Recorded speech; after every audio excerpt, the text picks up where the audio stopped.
Olá, eu sou a Daiane Gonçalves do Let's Go Create e no vídeo de hoje eu quero saber se você sabe a diferença entre Private Key e Seed Phrase. Se você sabe a diferença entre chave privada e a frase secreta. Se você respondeu não faço a menor ideia, fica comigo até o final que esse vídeo aqui foi feito exatamente para você.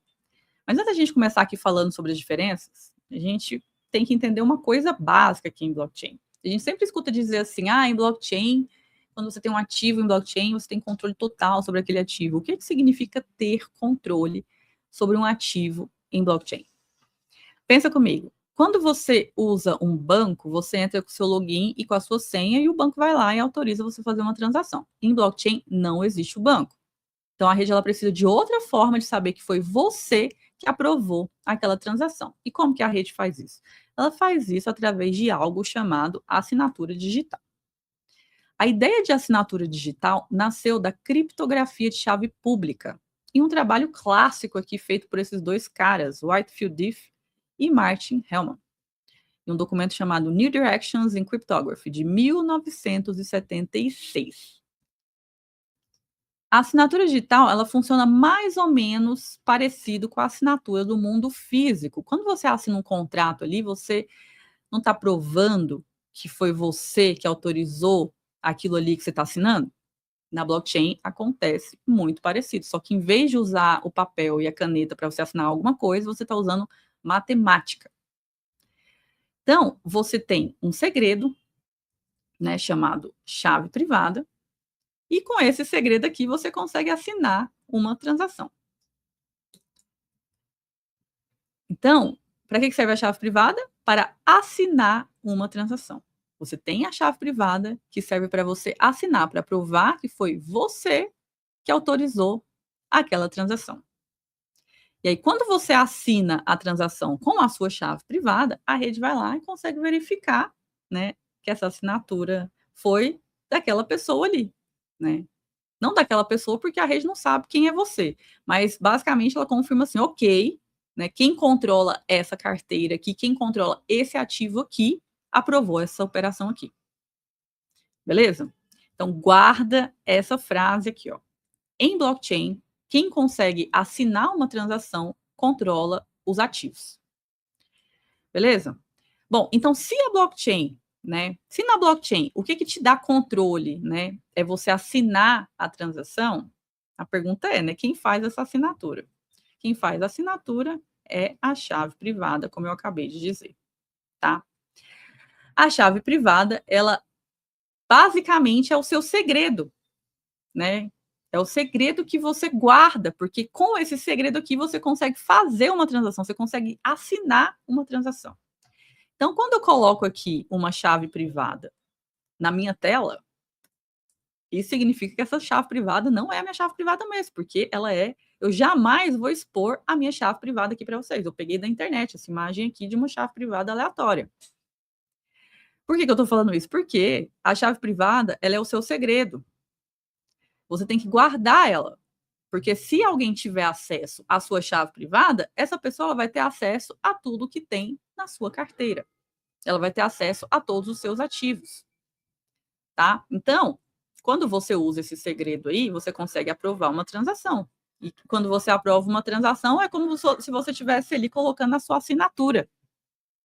Eu aprovei essa transação. Aí a rede consegue verificar que aquela assinatura ali veio de quem controla aquela carteira. Agora vem esse detalhe importante aqui, que poucas pessoas sabem, né? Quando você abre uma carteira, para quem ainda não sabe como criar uma carteira, eu fiz um vídeo sobre a MetaMask, explicando como criar uma MetaMask. Se você ainda não assistiu, quando finalizar esse vídeo aqui, eu recomendo você ver esse vídeo, porque esse vídeo vai te mostrar, né, de forma prática, o que eu estou falando aqui, porque aqui está um pouco conceitual. Mas, basicamente, nesse vídeo aí, eu mostro ali que, quando você cria uma carteira, você consegue criar várias contas dentro dessa carteira. Tá? Então, quando você abre lá a carteira, você consegue criar conta 1, conta 2, consegue criar inúmeras contas diferentes dentro de uma mesma carteira. O que significa isso? Significa que, na prática, toda carteira que você, todo endereço ali que você está criando, são chaves privadas diferentes, cada uma controlando o seu endereço, tá? Então, cada endereço, né, cada conta aqui, que cada conta é um endereço diferente, que você usa na blockchain, tem uma private key, tem uma chave privada por trás. Por isso a gente pode resumir essa parte assim. Uma private key controla o endereço. Certo? Uma private key controla um endereço.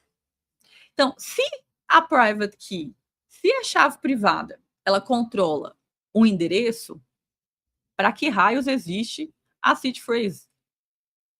Né? Se a chave privada ela já controla o meu endereço, para que eu preciso de uma seed phrase? Para que eu preciso de 12, 20, anotar 24 palavras? Para quê? A resposta a isso é muito prática, né, gente? Imagine assim: toda vez que você vai criar um novo endereço aqui, você ia ter que guardar uma nova chave secreta. Você ia ter que guardar sua chave privada. Então, se você tivesse 10 contas diferentes aqui, essas 10 chaves você deveria fazer o backup dessas chaves, né? Você ia ter que guardar uma por uma em diferentes lugares. E isso ia virar um caos completo na sua vida. Então, o que os desenvolvedores fizeram? Eles criaram uma solução prática para isso. Em vez de você ter que guardar, né, as dezenas e milhares de chaves que você cria, você guarda uma única raiz. E aí todas as outras chaves são geradas a partir dela. E esse tipo de carteira é chamada de HD Wallets. Hierarchical Deterministic Wallets. Basicamente, né, traduzindo aqui, hierarchical significa como se fosse uma árvore, né? São como se as chaves, quer dizer assim, as chaves dessa carteira estão organizadas como se fosse uma árvore. E o deterministic quer dizer que se essa raiz aqui da árvore, com essa raiz da árvore aqui, você consegue recriar todos os galhos. Então, uma única raiz gera várias contas e endereços de forma determinística. E o backup fica simples. Esse modelo aí, ele foi descrito, né, em um padrão chamado BIP32, que é esse padrão que eu coloquei aqui para quem tiver curiosidade de ler sobre ele. Só entrar no bips.dev/32. Bom, a ideia central desse padrão BIP32 aqui é que você começa lá com uma seed. Né? Você tem a seedzinha, que é uma espécie de semente matemática. Tá? E a partir dessa seed aqui, a carteira ela consegue gerar múltiplas private keys diferentes. Cada uma controlando um endereço diferente. Conseguiram entender até aqui, gente? Se tiver dúvida, deixa nos comentários aí, tá? Para depois vocês conseguirem esclarecer. Eu respondo vocês. Bom, mas aqui, guarda essa ideia central aqui, ó. As carteiras modernas, por que eu coloquei modernas? Porque essa solução ela só foi criada em 2012. Antes disso, não existia essa solução de você ter uma seed que gera várias private key. Ok? Então, em 2012, foi criada essa solução e as carteiras começaram a usar essa solução, como também a MetaMask, né? Porque a MetaMask, como eu falei para vocês, dentro de uma carteira, você consegue gerar várias contas dentro dela. É a mesma coisa aqui da MetaMask. Por isso que você consegue gerar várias contas, vários endereços diferentes dentro da mesma carteira. Que lá, dentro da carteira, você tem a seed. Tá entendendo agora aí a diferença? Você tem uma seed que te permite criar várias contas diferentes, vários endereços, várias private keys diferentes. Bom, então a ideia central aqui para a gente finalizar esse passo aqui, que é as carteiras modernas geram muitas private keys a partir de uma única raiz. Beleza? Bom, então aqui a gente já entendeu duas coisas muito importantes. Primeiro, né, uma carteira ela pode gerar múltiplas private keys. Uma carteira gera múltiplas private keys. E todas essas chaves podem nascer de uma raiz única, que a gente chamou de seed. Só que tem um problema muito grande, um problema gigantesco. Essa seed aqui, ela não nasce bonitinha em formas de frases desse jeito aqui. Ela não é uma frase. A seed, ela é um número enorme, é um número gigantesco, cheio de bytes, praticamente impossível ali da gente memorizar. Impossível da gente escrever ali sem ter um erro. Então essa seed é um número matemático, é um número gigantesco. Como que você vai decorar esse número? Não tem jeito de você decorar esse número. Então, por isso surgiu uma solução, tá? Surgiu uma solução. Em vez de você ter que anotar, né, aquele número gigantesco ali, né, que a seed gera, o sistema ele transforma essa seed em palavras simples. Daí surge, né, as 12 ou 24 palavras. Então, através da seed, que é um número gigantesco, o sistema ele consegue transformar ele em palavras simples de um jeito humano, que o humano consegue anotar, tá? E aí, esse padrão foi descrito nessa proposta chamada BIP 39, que é essa outra proposta que eu coloquei aqui. Ó, BIP 39. Quem tiver interesse, bips.dev/39. Aqui explica como que eles fazem essa solução. Beleza? Então, o que o BIP 39 faz? Basicamente, ele traduz, né, aquele número lá, complexo e grande, em uma frase que os humanos conseguem ler, conseguem guardar. E aí, quando você usa essa frase para você recuperar a carteira, o processo está acontecendo o contrário.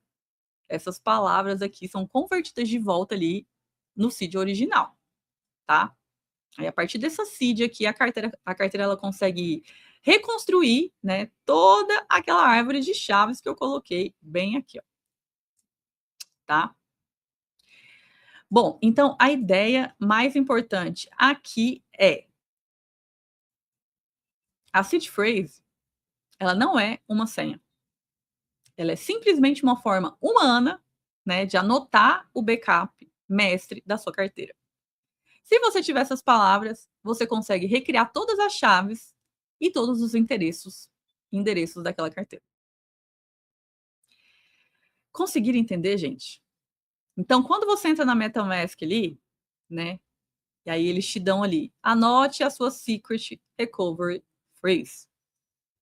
É justamente isso aqui. Ela é uma forma humana de você anotar o backup mestre da sua carteira. Então, se você tiver essa secret recovery phrase, você consegue recriar todas as chaves e todos os endereços dentro da sua carteira. Bom, agora para a gente fechar, eu vou esclarecer uma confusão também muito comum, já falando aqui da própria senha, né? Quando você usa lá a carteira da MetaMask, ela pede para você criar uma senha. Muita gente acha que quando você cria essa senha aqui da MetaMask, você está criando uma proteção ali para os seus ativos. E não é, tá? Essa senha aqui não protege nada dos seus ativos. Essa senha aqui da MetaMask, ela serve para você travar o aplicativo no seu computador ou no seu celular. Então, ela funciona mais ou menos como se fosse o bloqueio ali do seu celular. Se alguém vai lá, entra no seu computador está desbloqueado. Alguém entra no seu computador, essa senha aqui, ela vai impedir que a pessoa consiga abrir a sua carteira, porque para ela abrir a carteira ali do seu computador, ela tem que botar uma senha. É igual a senha de bloqueio do celular, essa senha aqui. Aquele número que você bota ali na tela para abrir o celular é a mesma coisa. A blockchain em si, ela não sabe que existe essa senha. Isso aqui não faz parte da blockchain. É uma maneira só de bloquear a carteira. Agora, imagina se você foi lá e esqueceu essa senha aqui. Você não lembra. Perdi a senha da minha carteira. E agora? Eu perdi toda a minha carteira? Eu perdi meus ativos? Não, você não perde a carteira. Você não perdeu seus ativos. Por quê? Porque a carteira ela pode ser recriada através da sua seed phrase, né? Que a MetaMask chama de Secret Recovery Phrase. Tá? Então, quando você digita ali as 12 palavrinhas ali em qualquer dispositivo, a carteira consegue reconstruir todas as suas contas. Entendido? Até aqui, gente. Eu falando sozinha com o computador. Mas é isso. Bom, então, guarda essa diferença, tá? Guarda essa diferença aqui, ó, que gera muita confusão. Ó, a senha do aplicativo, ela protege o acesso no seu dispositivo, tá? Para isso que serve a senha, proteger o acesso no seu dispositivo. A seed phrase, por outro lado, ela recria a carteira inteira em qualquer lugar. Se você tem a seed phrase, você consegue recriar a carteira em qualquer lugar. A private key, ela controla um endereço específico. E essa arquitetura aqui, a arquitetura básica de segurança das carteiras de blockchain. Eu espero que vocês tenham conseguido entender toda essa aula aqui, gente, tá? Então, para a gente fechar, qual que é a diferença aqui central? Qual que é a diferença entre a private key e a seed phrase? A private key, ela é o segredo que permite você assinar as transações e controlar um endereço específico na blockchain. Já a seed phrase, ela é o backup da carteira. Ela é um conjunto de palavras que consegue recriar todas as private keys daquela carteira. Conseguiram entender? Eu espero que vocês tenham conseguido entender, que tenha ficado claro aí a diferença central entre private key e seed phrase. Como eu falei, se tiver ficado com alguma dúvida, ou se tiver algum tema também de blockchain que vocês gostariam de me ver explicando aqui, né, no canal, deixa aqui nos comentários que eu posso trazer em um próximo vídeo. E aí eu vou ficando por aqui, gente, e eu vejo vocês no próximo vídeo.